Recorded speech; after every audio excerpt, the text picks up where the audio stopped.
Hey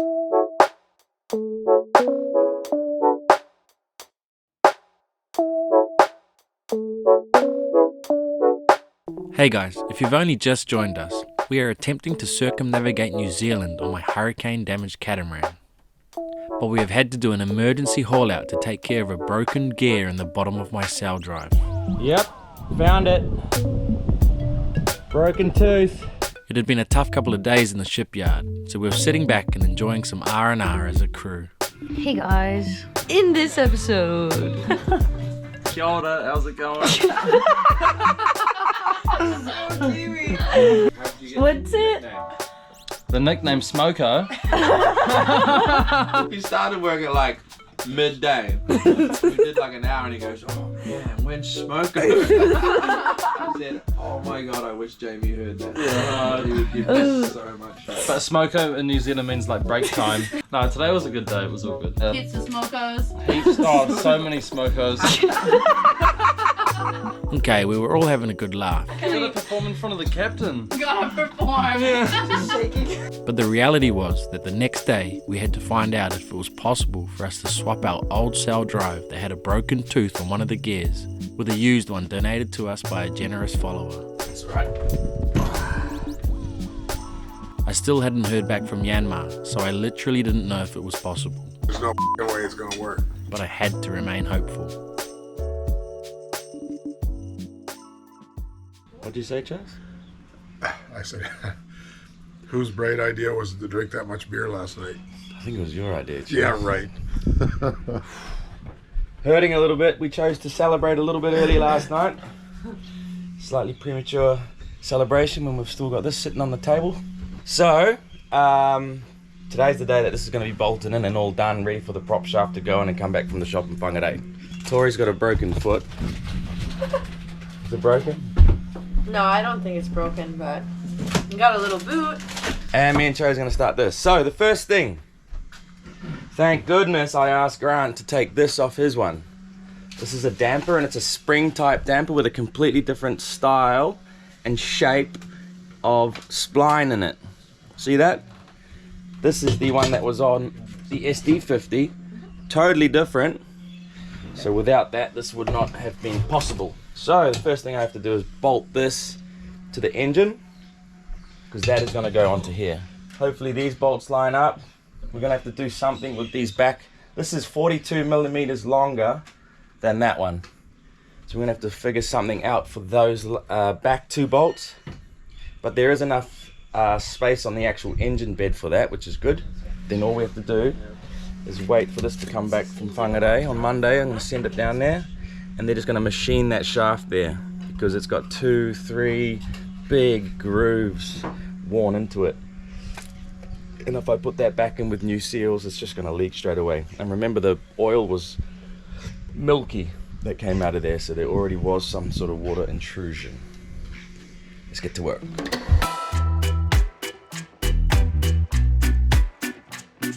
Okay, that damper's in. Okay, now we can get getting the sail drive down here. How's it going? This is what we got. See? Trying to get it so that the seams aren't showing, so you have to do it from the inside. So we got a couple more to go right there, and yeah. All right, now we're gonna bolt this onto the sail drive. It's all back together. So now we can drop it down the hole. Fingers crossed this all lines up. Moment of truth.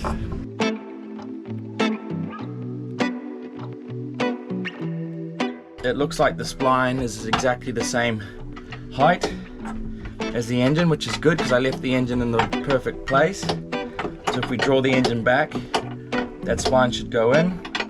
All the holes look like they're about to line up. Ish. Do they?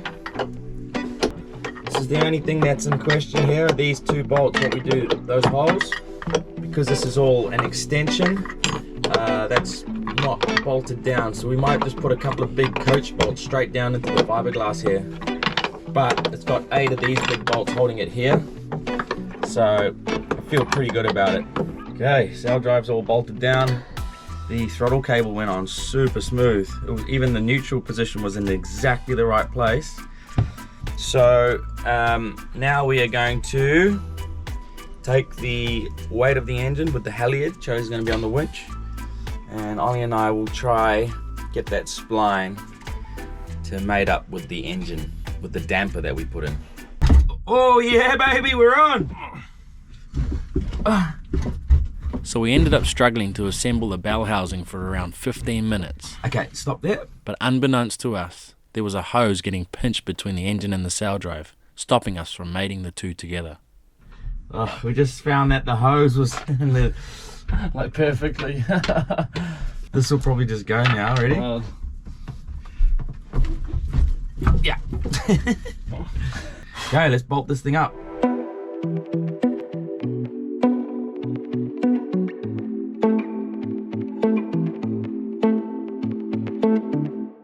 Okay, everything's back together up there.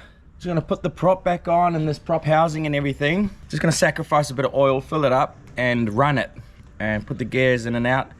Make sure it's doing what it's supposed to do before we splash. And then we'll take the prop out. We gotta go get that machined on Monday. Today's Saturday. So that prop shaft should come back perfectly smooth. We'll put new seals in it then. And then so it'll have all new oil, new seals, and a perfectly smooth prop shaft. Okay, sail drive's full of oil, it's all connected. Prop shaft is in. We're feeding the engine some water so we can run it. Gonna fire up and go in and out again, see what happens. I'm nervous. What if parts go flying everywhere? Where's the safest place to be?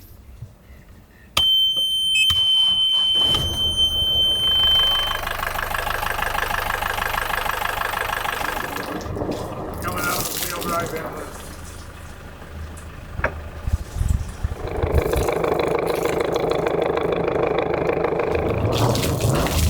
Spinning? Yeah. Reverse? Yeah.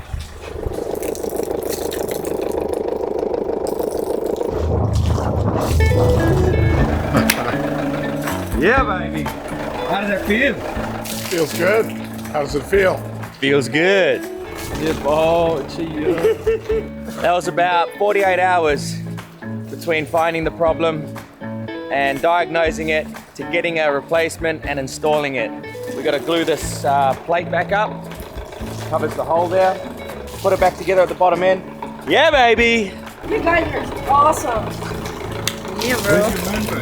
I'm just taking a break from it right now. So we simply had to just wait for the prop shaft to be machined before we could do anything more with the sail drive. But we cracked on with some other important jobs while we waited. Okay, so a little while ago, our little speed log stopped working. It's just a paddle wheel like this, which spins and tells you how fast the boat is moving through the water. It's a totally different speed number than speed over ground. Speed through the water is purely how fast the boat is moving relative to the sea. But our speed over ground number is taking little GPS breadcrumbs as we move and telling us how fast our speed is over the ground. The other thing is the Raymarine system uses the speed through the water to do calculations to figure out the true wind speed and true wind direction. So the wind vane at the top of the mast obviously picks up the apparent wind speed in that moment and the apparent wind angle. But when it takes into account our speed through the water, it can figure out where the true wind angle and the true wind speed is. Hope that makes sense. So I was thinking that I would have to do this in the water. You can do it in the water. We've done it in the water. Don't like doing it in the water. You literally pull the transducer out and there is a 2-inch hole in the boat, just pouring water in. So we got the new gear. It was just literally sitting on the shelf at Lusty and Blundell in Whangarei. This is called a ITC5, and this is just going to be one unit that takes the wind, the depth and the speed all into the one. So nice little upgrade here. Let's get into it.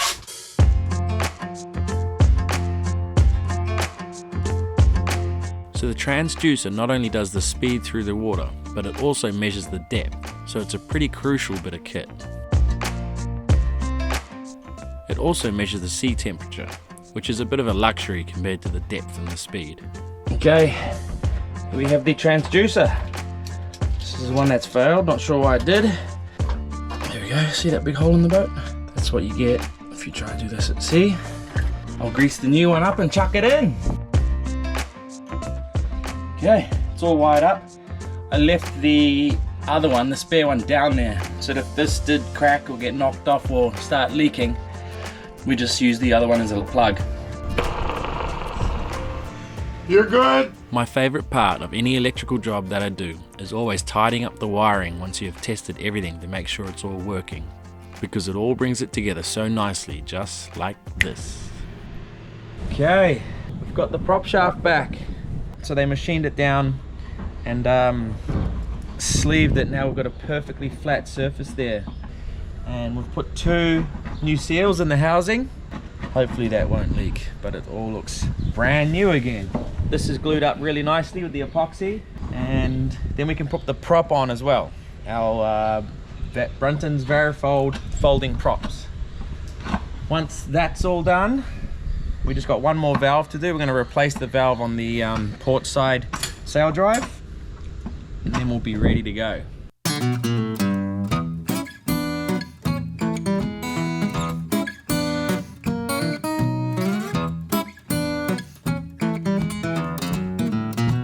We're all done. Folds real easy. It always feels so good. It's all greased up. Oh, one more thing. We're gonna swap the valve on the other side with the True Designs one. It's a special reinforced plastic valve. The one that we've taken out, it's seized, and it's not good to have a seacock that you can't even close. If you have an emergency with your engine or something like that, you need to shut off that water, and you can't even close that valve, you're in serious trouble. So I'm just gonna get rid of them. I hate them. It's a horrible, horrible design. True Designs, Kiwi company. Yeah. What do you reckon? It's smooth as, bro. Good day with mahi. When's Marco? Probably now. No, half an hour. You learn anything today? Yeah, dude. Learned heaps. So when we're sailing, what gear do we have it in? We have it in reverse. What does that do? Folds. It folds and it gives it what did you say? Hydro. Just hydrodynamic. Hydrodynamic. Just no drag. Yeah, no drag. And then when we put it in forward, it goes like that. If you had a fixed prop and it stayed like that, you'd probably lose between both sides. You might lose. I reckon it was almost a knot. Really? Yeah. Wow. I was trying to drag 2 of these through the water. Wow. Was it's a lot of friction. They built these things well, eh? Yep. See, this is this side. Look at the anode doing its job. That's good. It means everything's chewing that instead of the prop.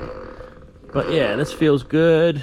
Remember, we're going to be hauling out again properly after the circumnavigation before we head up to Tonga to reunite with our dogs. So I wasn't too worried about having everything perfect below the waterline for now. We just wanted to get sailing. How stoked are you to get in the water? So stoked. It's been a while coming. I think we're all ready to splash. But this is a really nice boatyard. We get coffees at the cafe. Hey, I gotta say, this is probably the nicest yard I've been to so far. But we don't belong on the concrete. No. No. We're all water babies. You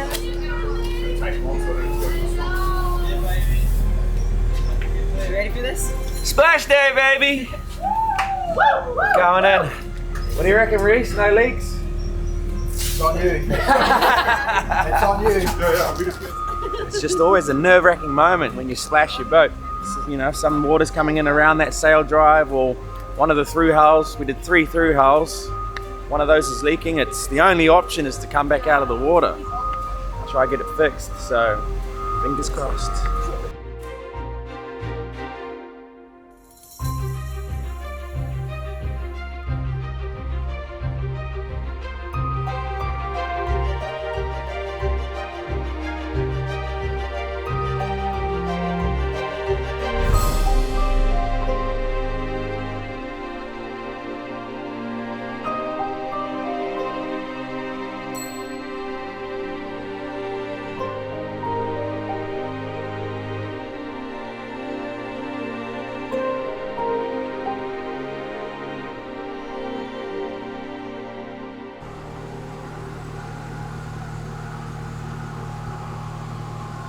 So the moment of truth. Are there any leaks anywhere? We had the entire sail drive out, leaving a gaping hole in the boat, and now we were in the water. It was a real test of our workmanship.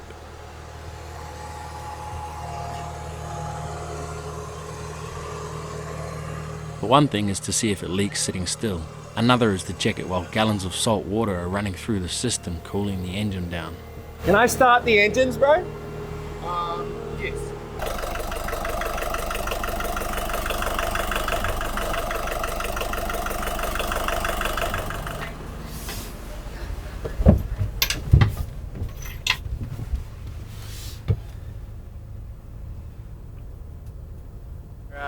So no leaks.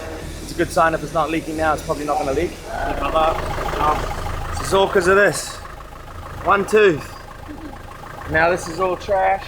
It's not a bad thing. We've got an SD60 in there now, which is a lot better. You want this? Last thing is we'll just check the depth because we couldn't check that out of the water. 7 feet, baby. We're on. Woo! So they're just dropping the trailer down right now. I'm going to come back and just tie up. I'm going to go in and out of gear with the sail drives, make sure it's all operating properly. Thanks very much, mate. Thank you, man. Appreciate everything. Just remember, the Bay of Islands is the gateway to New Zealand. There you go. Not wrong. You heard it here first.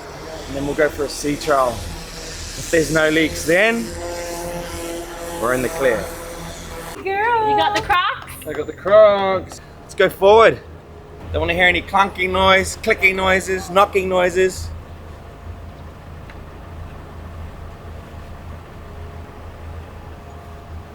Any wash? Wash over there.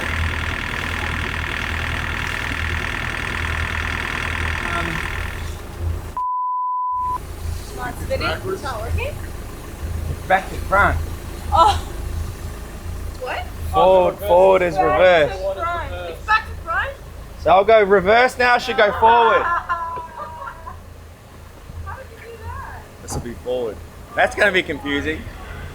Grant had his sail drive in front of the engine. Now we've done it like the normal way with the sail drive behind the engine. Now reverse is pushing forward. It's not a huge deal. I just have to lift all of this up and put the cable that comes to the engine on the other side so that when I'm pushing, it's pulling, and when I'm pulling, it's pushing. Might try to get this done before I move because that's gonna screw me up.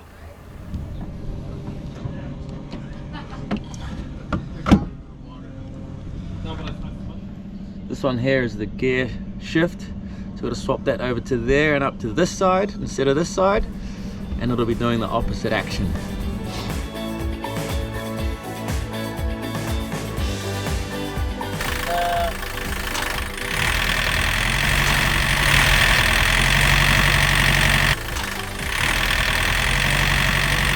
All good. Now let's go for a sea trial. You. And absolutely no knocking noise.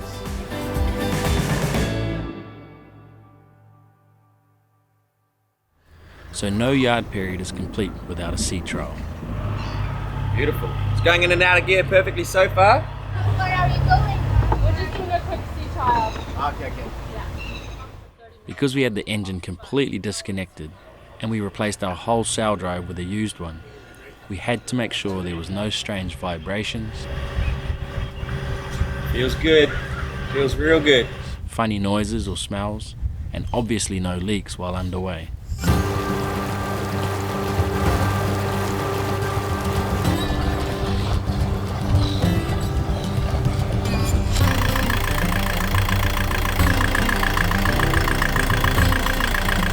Now I'm going to go full RPM both engines. Just been an idle, everything looks perfect. Go full RPM, blast those engines out, get those sail drives really spinning. Let's go.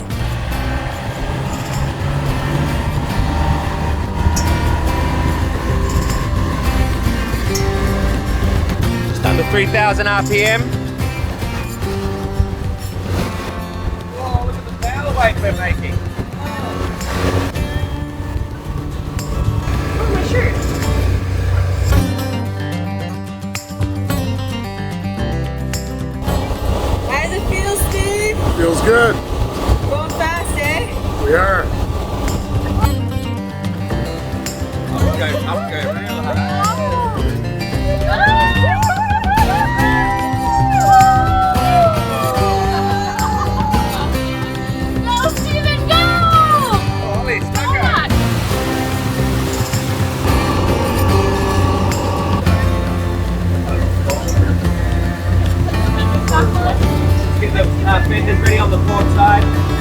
we're gonna get some diesel so that we're ready for that West Coast, baby. We had over 2,000 miles to go to get all the way around New Zealand, so I wanted to leave with full tanks. Thanks, Katie. It was going to get really cold in the South Island as well, so it's best to keep the tanks full to avoid condensation forming inside the fuel tanks, which can lead to diesel bug or microbial organisms in the fuel. But being the ridiculously generous man that he is, my biggest issue was making sure the chosen one didn't pay for all the fuel. Russell, get him! Someone grab my wallet. No, the other. No, it'll be like $1,000. This is literally Grab what a my Canadian wallet, fight looks please. like. Nice and easy, brother. Right, so we just stopped to get fuel. The last time we filled our tanks was in Mexico before we crossed the Pacific, so it's about time. Okay, I'm gonna check the oil levels of everything, the engine, sail drives, everything one last time, and then we'll have a huge cleanup and then celebrate. We arrived on a Thursday. We gave Bay of Islands Marina 1 day's notice, and they managed to shuffle some stuff and haul us out on a Friday. That day, we sent 2 of the crew to get a SD60 from Whangaparoa, 3 hours away. Thank you so much, Grant, who ended up donating it to us because he feels like he's gotten a lot of it out of our channel over the years. And then we installed it Saturday, Sunday, completely ripped out our SD50. Now we've got an SD60, which seems to be working perfectly. And we've splashed the boat on a Tuesday. So some people to thank. Bay of Islands Marina, they've just been so accommodating. It's Tuesday now and we're back in the water ready to go. BC Engineering in Whangarei, they got our prop shaft at 9 o'clock and it was ready to pick up at 1 o'clock. Shane, the harbour master here, picked it up himself on his way back up to work here. This wouldn't have been possible to do this so quickly without all of these people helping us. It's amazing. Out on Friday, back in on Tuesday with a whole SD50 upgrade to SD60. Zero shout out for Jamie Vandenbalk, who's been down racing a super yacht in Auckland. He could have come back last night, but he chose to stay another night down there to get on the piss of the crew. And then he's got an afternoon flight. He didn't get one in the morning to help us clean. And he is arriving right when we're having a barbecue. Ollie, Jamie's making you look good right now. Oh yeah, I love it. Smoko, looking good. And we'll let you be first mate for a while. Looking good, feeling good. This is Jamie's punishment, is that he's second mate. Hi there, my brother. Hey, going, bro. Oh, good brother. What's that, man? Look at his eyes. Chilling, bro. Oh, mine. Yeah, I'm. You look great. Nah. Oh. How was it? Yeah, it was good. Last night was pretty big. Beer time now, and he's here. Thank you. Nice. Typical guy. Typical. Do you need a nap? So we had done it, and we were finally ready to start our circumnavigation of New Zealand. So your first time undocking, Chose? This boat, yeah. We were going to head straight down into the roaring 40s, renowned for its treacherous weather and raging seas.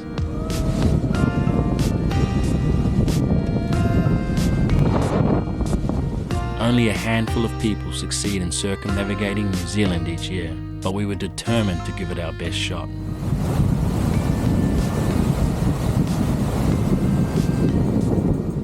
Thanks for watching, guys. Don't forget to subscribe and follow along as we head deep into the South Island of New Zealand.